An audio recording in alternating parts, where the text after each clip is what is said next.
Hope you all are doing very good. Today, students, we are going to start our new and a very exciting topic of the chapter named as Body Movements and Joint. This is the chapter number 8 of class 6. Let's start it. See, so there are so many movements that happen in our body. So students, बहुत सारे ऐसे movements जो हमारी body में होते हैं, जैसे कि blinking of eye, ये क्या है? ये हमारे eyes का movement है. When we write, हम जब लिखते हैं तो हमारे fingers का movement चल रहा होता है. So we are able to bend or rotate our body in places where two parts of our body seem to be joined together, like elbow, shoulder. These places are called joints. So students, हम अपने body का वो part rotate या bend कर सकते हैं उन जगह पर जहाँ पे हमारे body के कोई भी दो part एक दूसरे को join करते हुए दिखते हैं, जैसे कि elbow, shoulder. ये सारे places को joint कहा जाता है. Okay, so when we press our head, तो जब हम अपने head, face, neck को press करते हैं तो हम वहाँ पे कुछ hardness को feel कर सकते हैं.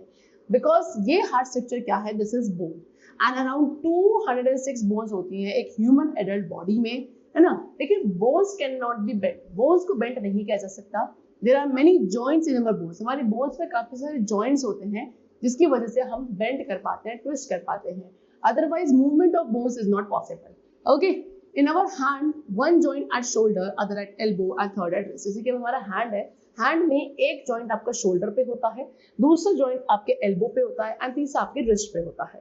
ठीक है. Only by these joints we can bend our move और अवर बॉडी. इन्हीं जॉइंट्स की वजह से आप अपनी बॉडी को या तो बेंड कर सकते हो, मूव कर सकते हो.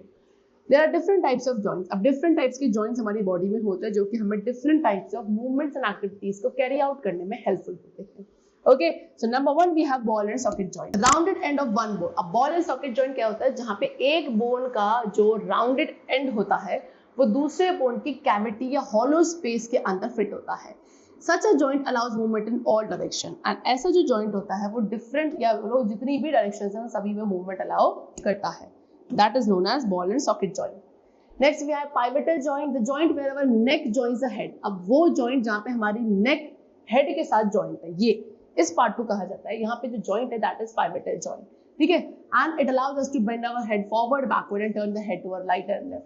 ठीक है. इस पाइवोटल जॉइंट की वजह से आप अपने हेड को क्या अपवर्ड्स, डाउनवर्ड्स, राइट, लेफ्ट, किसी भी डायरेक्शन में आप इसे मूव कर सकते हो. ये जॉइंट आपका बॉल एंड सॉकेट जॉइंट से डिफरेंट होता है बिकॉज पाइवोटल जॉइंट में एक सिलेंड्रिकल बोन होती है जो एक रिंग के अंदर क्या करती है? Rotate. We have hinge joint. This joint is different from other joint. अब हाइंड जॉइंट बाकी जॉइंट से डिफरेंट होता है बिकॉज इसमें जो बोन का मूवमेंट होता है वो बैक एंड फोर्थ होता है, आगे की तरफ, पीछे की तरफ. Joint of our knee is a hind joint. जैसे कि हमारे जो नी में जो जॉइंट प्रेजेंट है घुटनों में, that is the type of hinge joint. Next we have fixed joint. Fixed joints क्या है? Some joints between bones in our head are different from those we have discussed. Okay, अब कुछ joints हमारी head के बीच में जो bones है उनमें होते हैं एंड ये जॉइंट्स आपके बाकी सारे जॉइंट से डिफरेंट होते हैं. The bones cannot move at these joints. तो हमारे जो हेड की बोन्स के बीच में जो जॉइंट्स हैं वो जॉइंट्स आपके क्यों डिफरेंट है? बिकॉज ये जॉइंट्स पे जो बोन्स हैं वो मूव नहीं कर सकती हैं. ओके, एंड इसीलिए इन जॉइंट्स को फिक्स जॉइंट कहा जाता है. The joint between the upper jaw and the rest of the head is a fix joint. ठीक है. आपका जो अपर जॉ है एंड जो बाकी हेड वाला पोर्शन है, इतने पोर्शन पे जितनी भी जॉइंट्स हैं ये सारी हमारी कैसी? फिक्स्ड जॉइंट्स होती हैं. That means they can not B move. All the bones in our body also form a framework to give a shape to our body and this framework is called skeleton. अब हमारी body में जितने भी bones हैं वो सारी मिलकर हमारी बॉडी का एक फ्रेमवर्क बनाती है जिसकी वजह से आपकी बॉडी का स्ट्रक्चर मिलता है, सपोर्ट मिलता है. और जो फ्रेमवर्क है बोन्स का that is known as skeleton. Okay, when we take a long breath, जब आप एक लॉन्ग ब्रीथ लेते हो तो आप अपनी चेस्ट की बोन्स को फील कर सकते हो. You see many ribs. उसके साथ साथ आप काफी सारी रिब्स को वहाँ पे फील कर सकते हो जो कि आपकी चेस्ट की बोन्स होती हैं, उसको रिब्स कहा जाता है. ये काफी क्यूरियसली बेंट होती हैं जब आप लॉन्ग ब्रीथ इनटेक या आउट कर रहे होते हो. दे जॉइंट द चेस्ट बोन. ये सारी जो आपकी रिब्स होती है ये चेस्ट बोन को जॉइंट करती हैं एंड बैकबोन को भी जॉइंट करती हैं एंड जाके एक केज जैसा स्ट्रक्चर, एक बॉक्स बन जाता है हमारी चेस्ट के around. This is called rib cage. Okay, so important internal parts of our body are protected inside the cage and कुछ हमारे important internal organs है बॉडी के जो कि इस रिब केज के अंदर प्रोटेक्टेड रहते हैं. Next is the backbone is very important part of a body. हमारी बॉडी का एक बहुत इंपॉर्टेंट पार्ट बैकबोन भी है जो कि 33 स्मॉल बोन से मिलकर बना होता है. The rib cage is joint to these bones only. हमारा रिब केज इन्हीं बोन्स के साथ अटैच होता है. If backbone was made up of only one long bone then we would not be able to bend towards downward और backward. अगर हमारी backbone केवल एक लॉन्ग बोन, बड़ी सी एक लंबी सी बोन से बना होता केवल, तो हम अपनी बॉडी को या अपनी बैक वाले पोर्शन को डाउनवर्ड और बैकवर्ड मूव नहीं कर पाते। Next we have pelvic bones. Pelvic bones enclose the portion of a body below the stomach.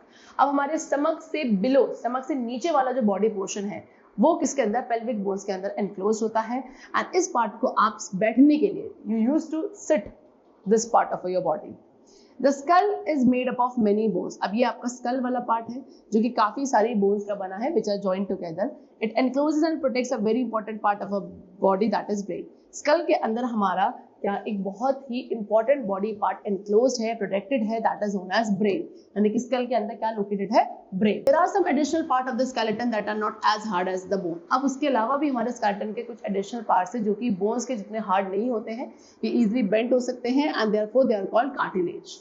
Okay, the upper part of the ear, जैसे कि हमारे ईयर का जो ये अपर वाला पार्ट है, ये वाला पार्ट है, ये आपका काफी इतना सॉफ्ट नहीं होता है जितना आपके नीचे वाला पार्ट है, ईयर लोब, ये इतने सॉफ्ट होते हैं but not as hard as a bone. लेकिन ये जो ऊपर वाला पार्ट है वो इतना भी हार्ड नहीं जितनी आपकी बोन हार्ड होती है, राइट? इसको कहा जाता है cartilage. Okay, now cartilage is also found in the joint of the body. Cartilage हमारी बॉडी के जॉइंट्स में भी प्रेजेंट होते हैं। Okay, when we bend our arm at the elbow and touch our shoulder with the thumb, जब आप अपनी arm को क्या करते हो, बेंड करते हो, है ना, एल्बो पर, एंड अपने शोल्डर को अपने थंब के थ्रू इस तरीके से आप क्या कर सकते हो, टच कर सकते हो। सो आपको क्या दिखेगा, then we see a smaller region inside upper arm, this is actually a muscle. तो आपको अपने अपर आर्म में क्या दिखेगा, एक छोटा सा रीजन दिखेगा जिसको आप क्या कहते हो, एक्चुअली में मसल्स कहते हो। The muscles bulge due to contraction. ये मसल्स आपकी बल्ज करती हैं कॉन्ट्रैक्शन की वजह से। कॉन्ट्रैक्शन जब ये करती है तब ये लेंथ में शॉर्ट हो जाती हैं। And when contracted the muscle become shorter. As I told you, जब मसल्स आपकी कॉन्ट्रैक्ट करती हैं वो लेंथ में शॉर्ट हो जाती हैं, स्टिफ हो जाती हैं, थिक हो जाती हैं, एंड जिसकी वजह से ये बोन को अपनी टुवर्ड्स क्या करती हैं, पुल करती हैं। Muscles work in pair. Muscles हमेशा पेयर्स में वर्क करती हैं। When one of them contract, जब एक मसल आपकी क्या करेगी, कॉन्ट्रैक्ट करेगी, तो बोन को उसी डायरेक्शन में, जिस डायरेक्शन में वो कॉन्ट्रैक्ट कर रही है उसी डायरेक्शन में बोन को पुल किया जाएगा। The other muscle of the pair relaxes to move the bone in the opposite direction.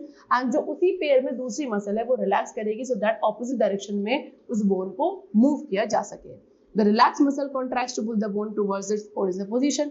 उसके बाद रिलैक्स मसल दोबारा कॉन्ट्रैक्ट करती है उस बोन को उसकी ओरिजिनल पोजीशन में पुल करने के लिए, एंड फर्स्ट वाली बोन रिलैक्स करती है। अ मसल कैन ओनली पुल। एक मसल केवल पुल कर सकती है, वो कभी भी पुश नहीं कर सकती है।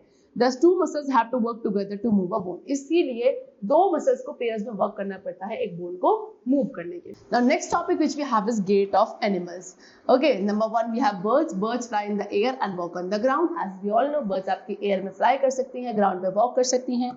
Some birds like swan. अब कुछ बर्ड्स हैं जैसे कि swan and ducks, they also swim in the water. ये वाटर के अंडर स्विम भी कर सकती हैं। The birds can fly because their bodies are well suited for flying. Birds आपकी फ्लाई कर सकते हैं बिकॉज इनकी बॉडी काफी अच्छी डिजाइंड होती है, वेल सूटेड होती है for the flying purpose. Okay, because इनकी बोन्स हॉलो होती हैं, लाइट वेटेड होती हैं। The bones of the hind limbs, इनकी हिंड लिप्स की जो बोन्स है वो typically walking and perching purpose के लिए होती है। The body parts of the fore limbs, इनके फोर लिम्स के बॉडी पार्ट मॉडिफाइड होते हैं as wings. Okay, the shoulder bones are strong, इनकी शोल्डर बोन्स काफी स्ट्रॉन्ग होती हैं। ब्रेस्ट बोन मॉडिफाइड होती है सो दैट ये फ्लाइट मसल्स को होल्ड कर सके एंड ये अपने विंग्स को इन्हीं मसल्स का यूज करके अप एंड डाउन मूव कर पाती है। Okay, then next we have fish. The head and tail of the fish are smaller than the middle portion of the body. Okay, fish का जो head and tail वाला portion होता है वो उनकी बॉडी के मिडिल वाले पोर्शन से कैसा होता है, स्मॉल होता है। The body tapers at both ends, and ये उनकी जो बॉडी है वो दोनों ही एंड पे थोड़ी सी नैरो होती है। दिस बॉडी शेप, ऐसी बॉडी शेप को क्या कहा जाता है, स्ट्रीमलाइन बॉडी शेप कहा जाता है। Okay, shape of a fish is such that water can flow around it easily and allow the fish to move in water. So fishes की जो बॉडी शेप है वो इस तरीके की होती है कि जो वाटर है वो इनकी बॉडी से इजीली फ्लो कर सके एंड फिशेस आगे की तरफ वाटर में मूव कर सके। The skeleton of a fish is covered with strong muscle. एक फिश का जो स्केलेटन है वो काफी स्ट्रॉन्ग मसल से कवर्ड होता है। ड्यूरिंग स्विमिंग, जब स्विम करती है तो मसल्स जो है इनकी बॉडी का फ्रंट वाला पार्ट, ओके, वो मसल्स जो इनकी बॉडी का फ्रंट पार्ट बनाती हैं वो कर्व करती हैं एक साइड की तरफ, एंड जो टेल वाला पार्ट है वो स्विंग करता है towards the opposite side. Then quickly the body and tail curve to the other side, and quickly फिर जो इनकी बॉडी एंड टेल है वो दूसरी साइड की तरफ कर्व करती है। दिस मेक्स अ जर्क, इसके थ्रू क्या एक जर्क प्रोड्यूस होता है एंड इनकी बॉडी जो है आगे की तरफ पुश होती है। A series of such jerks make the fish swim ahead. And इस तरीके के जो जर्क्स होते हैं, इनकी जब सीरीज प्रोड्यूस होती रहती है तब आपकी फिश जो है वो आगे की तरफ मूव करती है। This is help by the fins of the tail, and ये उस टेल के जो फिन्स होते हैं उसकी वजह से हेल्पफुल होता है। Fish also have other fins on their body. Fishes के पास उनकी बॉडी में कुछ और भी फिन्स होते हैं जो कि उनकी बॉडी को मेंटेन करते हैं, दैट मीन्स उनके बॉडी बैलेंस को बना के रखते हैं, एंड उसके साथ साथ जब ये स्विम करती हैं इनकी डायरेक्शन को चेंज करने में भी हेल्पफुल होते हैं। Okay, then next we have cockroach. Cockroaches walk and climb as well as fly in the air. Cockroaches walk कर सकते हैं, क्लाइंब कर सकते हैं, एज वेल एज एयर में फ्लाई भी कर सकते हैं। They have 3 pair of legs. Cockroaches के पास 3 पेयर ऑफ लेग्स होते हैं जो कि इन्हें वॉक करने में हेल्प करते हैं। The body is covered with a hard outer skeleton. इनकी बॉडी बाहर से काफी हार्ड आउटर स्केलेटन से कवर्ड होती है, एंड ये आउटर स्केलेटन इनका डिफरेंट यूनिट से बना होता है जो आपस में जॉइंट होता है एंड इन्हें मूवमेंट अलाउ करता है। There are 2 pair of wings. उसके साथ 2 पेयर ऑफ विंग्स होते हैं जो इनकी ब्रेस्ट के साथ अटैच होते हैं। The cockroaches have distinct muscles. ठीक है, कॉकरोचेस के पास कुछ डिस्टिंक्ट मसल्स होते हैं इनके लेग्स के पास जो इन्हें लेग्स को मूव करने में हेल्पफुल होते हैं for walking purpose. The breast muscle move the wings when the cockroaches fly. Okay, and इनकी ब्रेस्ट मसल्स क्या करती हैं, इनके विंग्स को मूव करती हैं जब cockroaches. Next we have earthworm. The body of an earthworm is made up of many rings joint end to end. एक अर्थवर्म की जो बॉडी है वो काफी सारी रिंग्स की बनी है जो कि एंड टू एंड क्या होती हैं, जॉइंट होती हैं। एक अर्थवर्म के अंदर बोन्स प्रेजेंट नहीं होती हैं, इट हैज मसल्स। केवल इनके पास मसल्स होती हैं जो कि इनकी बॉडी को एक्सटेंड एंड शॉर्ट करने में हेल्पफुल होती है। तो ड्यूरिंग मूवमेंट जब एक अर्थवर्म मूव करता है, earthworm first x tends the front part of the body. Earthworm सबसे पहले अपनी बॉडी का जो फ्रंट वाला पार्ट है उसे एक्सटेंड करता है, and keeping the rear portion fix to the ground. And पीछे वाला जो पोर्शन है वो ग्राउंड के साथ फिक्स रहता है जब वो आगे वाले पार्ट को मूव कर रहा है, पुश कर रहा है। Then it fixes the front end। जब वो फ्रंट वाला पार्ट आगे चला जाता है, अब वो आगे जाके फ्रंट वाले पार्ट को फिक्स कर देता है, एंड पीछे जो रेयर वाला पार्ट है उसको रिलीज करता है। It then shortens the body, and उसके बाद दोबारा से इनकी बॉडी शॉर्ट हो जाती है, एंड रियर एंड जो है, पीछे वाला पार्ट जो है वो आगे की तरफ पुल होता है।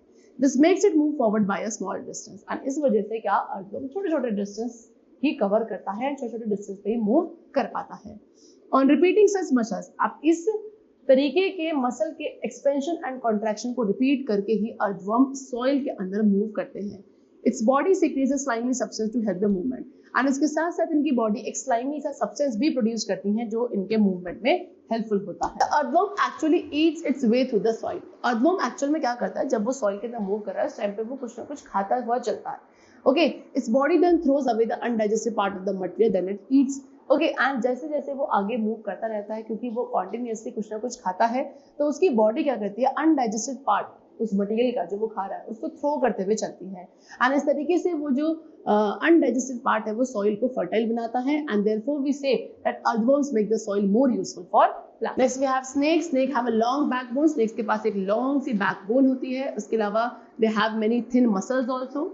They are connected to each other. इनकी सारी मसल्स एक दूसरे के साथ कनेक्टेड होती हैं, even though they are very far from one another. Okay, muscles also interconnect the bone. Muscles आपकी bone के साथ भी interconnected हैं, ribs and skin के। The snake's body curves into many loops. Snake की body काफी सारे loops में क्या होती है, आपकी curved होती है। Each loop of the snake gives it a forward push. Snake की body का हर एक loop जो है उन्हें क्या एक forward push provide करता है by pressing against the ground. Since its long body makes many loops, क्योंकि इनकी काफी लॉन्ग सी बॉडी होती है, काफी सारे लूप्स इन्हें प्रोवाइड करती है, तो हर एक लूप इन्हें एक पुश प्रोवाइड करता है, एंड स्नेक जो है फास्टली मूव कर सकता है but not in a straight line. लेकिन एक स्ट्रेट लाइन में कभी भी मूव नहीं कर पाता है। Okay, so that's all for the chapter. We have completed it and I hope it was very clear to you. Let's meet very soon in the next class with a new chapter. Till then take care and thanks to everyone.